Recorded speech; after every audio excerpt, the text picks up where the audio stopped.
Basta ako, hindi ako magsasawang tutulong sa inyo. Okay? Hindi ako magsasawang tawag dito, hindi ako magsasawang tutulong at magbibigay ng mga tamang ratio at saka tip. Dahil alam kong kailangan ninyo ito, di ba?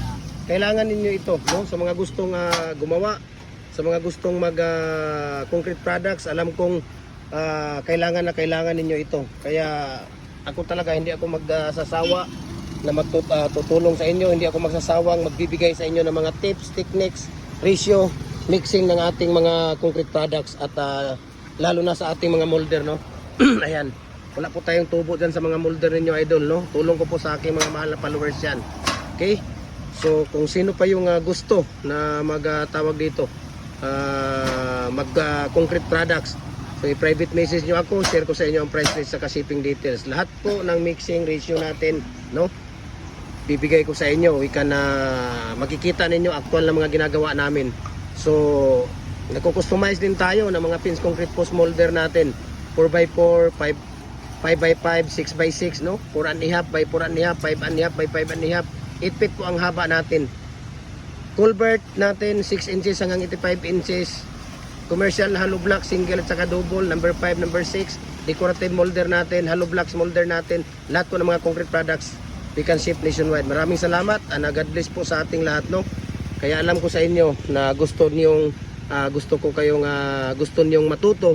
Kaya relax, manood kayo sa aming mga video dahil ako tuloy-tuloy ang ating pagbibigay ng tips sa inyo. Ayan, no? Kahit ulan, no? Kahit ulan, init, no? Tuloy-tuloy ang ating paggawa dahil sa dami ng ating mga order. Kaya ayan. So sa paglalagay ng mating, of course, di ba? Naglalagay tayo ng mating. Kailangan talaga mayroong mating loob ng ating dragon fruit post o pins concrete post para titibay. Hindi naman po pwedeng puro buhangin lang yan at saka simentong ilalagay mo dyan, no? Hindi titibay yan, di ba? Kahit nga yung bahay, kailangan lagyan ng poste, di ba? Kailangan lagyan ng deform bar, kailangan lagyan ng mating, stirrup, no? Ng mga matitibay para matibay po siya. Okay? So ganito lang po ating ginagawa. At talagang napakasimple lang po, no? Ang paggawa ng mating, ayun lang talaga ang medyo mahirap, pero pag sa umpisa lang yan. Pero mga abutin kayo ng mga 1 linggo, 2 linggo, wala na. Napakabilis at napakadali na lang ang paggawa ng mating, no? Ito, yung mating, yung nilalagay dito natin, ayan, no?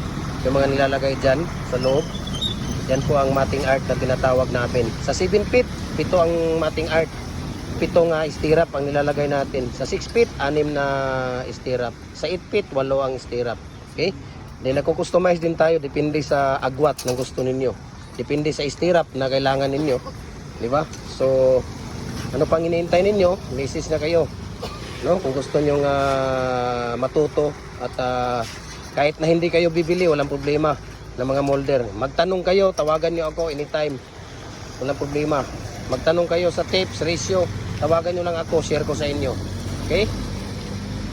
Sa mga gustong mag-avail, message nyo ako, share ko sa inyo ang price list at shipping details. Walang problema po. Luzon, Visayas, Mindanao, door to door ang delivery natin. Kaya walang problema yun talaga.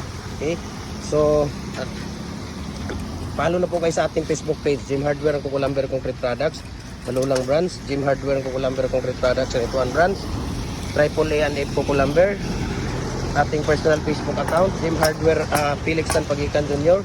Ang ating Instagram account, Felix_Pagikan 2000. Ang ating YouTube, Jim Hardware ang Kukulamber Concrete Products. Updated po kayo sa ating mga video. Okay? Sa may mga katanungan, ayan, tanong kayo anytime, walang problema. So napakasimple lang ang mga ginagawa natin sa araw-araw.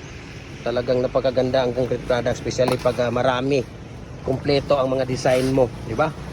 One shop stop lang po ang ating mga customer pag marami kang mga design, no? Lahat ng mga concrete products natin kumpleto kayo para one stop shop lang sila. Ayan, di ba? So ulan, init, walang problema. Tuloy-tuloy ang ating pagbibigay ng inspirasyon sa inyo, no? Ako po ang nagbibigay sa inyo ng inspirasyon. Okay? sa mga gumagawa na mga gustong mag-business dyan ng mga concrete products. Napakaganda po talaga ang business ng concrete products. Especially kung kayo mismo ang magmamanage, no? Kayo mismo ang magdadala, walang problema. Ayan. So, mabuhay po tayo. God bless po sa ating lahat. Ayan, magsisimula na po kami. Ayan. Tutulong tayo dito. Ayan, oh. Akala nyo hindi ako tutulong. Ayan, tingnan mo, ang dumi ko, oh. Puro buhangin yan. Puro simento yan. Talagang magtatrabaho tayo, no? Ayan. So, maraming salamat. God bless po sa ating lahat.